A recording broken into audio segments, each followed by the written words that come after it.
ناظرین، کیا صہیونی طاقتیں مختلف انداز میں اپنی آقا کی آمد کی تیاری کر رہی ہیں؟ کہیں پینٹاگرام، کہیں شیطانی نشانات اور کہیں مختلف کانسرٹس۔ آخر یہ سب کیا ہو رہا ہے؟ اس ویڈیو کو اینڈ تک ضرور دیکھیے گا۔ ناظرین، ابھی حال ہی میں اولمپکس گیمز کی اوپننگز ہوئی۔ تقریب میں بعض ایسے مناظر دکھائے گئے جنہیں کچھ لوگ غیر معمولی اور پراسرار علامتوں کے ساتھ کنیکٹ کر رہے ہیں۔ سکرین پر ایک ایسی شکل دکھائی گئی جو بکری سے مشابہ محسوس ہوتی تھی اور اس کے اوپر 5 کونوں والی ایک علامتی ساخت نمایاں تھی جسے عام طور پر پینٹاگرام کہا جاتا ہے، اور اس کے ساتھ 2 افراد کھڑے دکھائی دیے جن کے اوپر بھی اسی نوعیت کا 5 کونوں والا نشان نمایاں تھا۔ بہت سے لوگوں نے اس منظر کو دیکھ کر سوال اٹھایا کہ عالمی سطح کے اس ایونٹ میں ایسی علامتیں دکھانے کا مقصد کیا ہو سکتا ہے، اور بعض حلقوں میں یہ خیال بھی پیش کیا جا رہا ہے کہ ایسی علامتیں محض آرٹ یا ڈیزائن نہیں بلکہ ایک خاص پیغام کی نمائندگی کرتی ہیں۔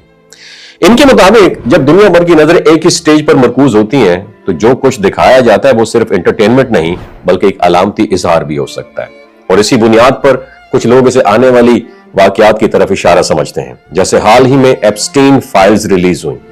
اور ان فائلز کا جو منظر ہے عام طور پر آنا کوئی اتفاق نہیں ہوتا بلکہ سوچی سمجھی سازش ہے جسے ایک پلان کے تحت منظر عام پر لایا گیا۔ اس سے پیچھے جس کا ہاتھ ہے آپ اسے سب بخوبی واقف ہے، اور ان سب کا بڑا مقصد آخری اور بڑے فتنے کو انوائٹ کرنا ہے۔ اسلامی تعلیمات کے تناظر میں آخری زمانے سے متعلق بہت ساری روایات بیان کی گئی ہیں، اور ان روایات میں دجال کا ذکر بھی آتا ہے جس کے بارے میں بتایا گیا کہ وہ بہت بڑی آزمائش کے طور پر ظاہر ہوگا۔ ایک روایت میں ہے کہ حضرت تمیم داری رضی اللہ تعالیٰ عنہ کا واقعہ بیان کیا جاتا ہے جس میں انہوں نے ایک جزیرے کے اوپر ایک غیر معمولی مخلوق کو دیکھنے کا ذکر کیا، اور اس واقعے کو بعض لوگ دجال سے متعلق علامات کے طور پر بیان کرتے ہیں، اور یہ عقیدہ بھی بیان کیا جاتا ہے کہ باطل قوتیں اپنے نظریات اور منصوبوں کو دنیا کے سامنے مختلف انداز میں پیش کرتی رہتی ہیں۔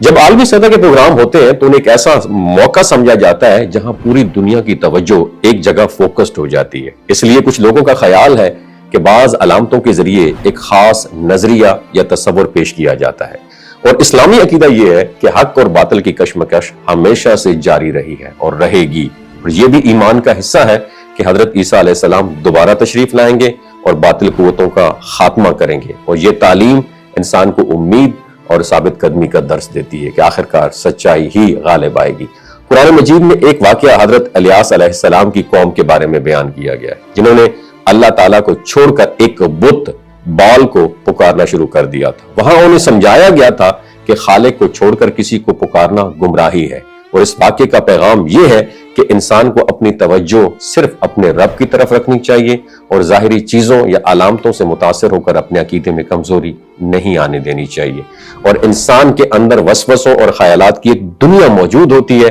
جب وہ منفی باتوں میں زیادہ الجھتا ہے تو اس کے اندر کمزوری بڑھتی ہے، اور جب وہ ذکر اور نیکی کی طرف بڑھتا ہے تو اس کا دل مضبوط ہو جاتا ہے۔ اس لیے دین میں بار بار اس بات کی تلقین کی گئی ہے کہ انسان اپنے اعمال کو درست رکھے اور اللہ تعالیٰ سے کنیکشن مضبوط بنائے۔ جب انسان اپنی زندگی کو ان اعمال کے ساتھ جوڑ لیتا ہے تو وہ ہر طرف کے خوف اور وسوسوں سے محفوظ رہتا ہے، اور یہ بھی بیان کیا گیا کہ انسان کے ساتھ ایک ایسا پہلو ہوتا ہے جو اسے برائی کی طرف اٹریکٹ کرنے کی کوشش کرتا ہے۔ جب انسان نیکی اختیار کرتا ہے تو وہ کمزور پڑ جاتا ہے، اور جب انسان غفلت اختیار کرتا ہے تو وہ سٹرونگ ہو جاتا ہے۔ اس لیے انسان کو چاہیے کہ وہ اپنے اعمال اور نیتوں کی حفاظت کرے، اور جب انسان اپنی اصلاح پر توجہ دیتا ہے تو ہر آزمائش میں ثابت قدم رہتا ہے۔ لہٰذا ضروری ہے انسان اپنے عقیدے کو مضبوط کرے، عبادت کو زندگی کا حصہ بنائے۔ وما علینا الا البلاغ المبین، نیچے کمنٹ سیکشن میں انشاءاللہ